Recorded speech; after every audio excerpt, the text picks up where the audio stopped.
Nina bakaNhlamba zaMadalankunza zimshanga zashaya amagatsha emithi kwaCeza, isigawuli semithi emikhulu emncane ngaziwela.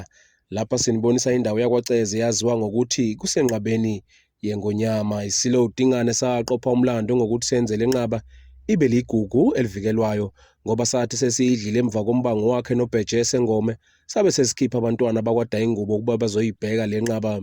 Ngesikhathi seNgonyama yakwaNodwengu Silo Mpande, sona sakhipha abasemgangatho kuwo umzi waseGazini ukuba bazoyibheka. Emva kwempi zombango wezwe lakwaZulu, amangisa afuna ukudla izwe lakwaZulu. Lowo mbango wadala uqhekeko kwabendlovu phakathi koSuthu noMandlakazi, okuthe sekukhotheme iNgonyama Mcetshwayo kaMpande. Ngenxa yawo mbango wezwe kwaphoqa ukuthi uMaheya Nasondini athathe isihlalo eme Manzonzo. Impi yabantwana okuyimpi yasemsebo kwala umntwana wakwaMinya, umntwana Ndabuko nomntwana wakwaMandlakazi.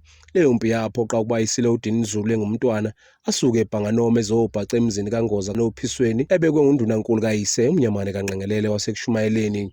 Kwahamba isikhathi uSuthu noMandlakazi zingabhekani ngenxa yempi yasemsebe leyakwaNothengele. iSilo uDinizulu sabe sesenyukela kule ntaba yakwaCeza eyinqaba sazohlala khona ngenxa yokuvikela impilo yaso. Umlando usifundisa ukuthi iSilo sasenyukela lapha enkangala phezu kwaleli hlathi sibuka umuzi wasemkhontweni ukuthi abawushisi yini abakwaMandlakazi.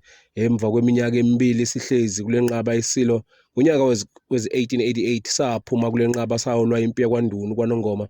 Emva kwalokho saboshwa, uhulumeni wathi sivukele umbuso sachitha igazi, sabe sesidingiselwa eSt Helena eCape Town, lapho sahlala khona iminyaka elishumi siboshiwe.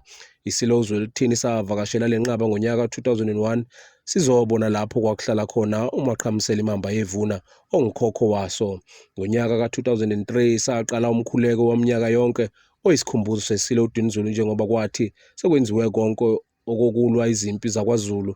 Yaseyiguqa ithandaza inkosi yensizwa iyolo kwaNongoma noyise uMagasa. Le ndawo manje yaziwa ngokuthi iseGazini Royal Palace, isigodlo seSilo uDinizulu osekuyindawo ezokuvakasha ngokwakhiwa inhlangano yamafa kaZulu. UMnumzane Ebuzetsheni Mdletshe ubambe elikhulu iqhaza ekugcineni umlando wale ndawo, uphila futhi umile ingunaphakade.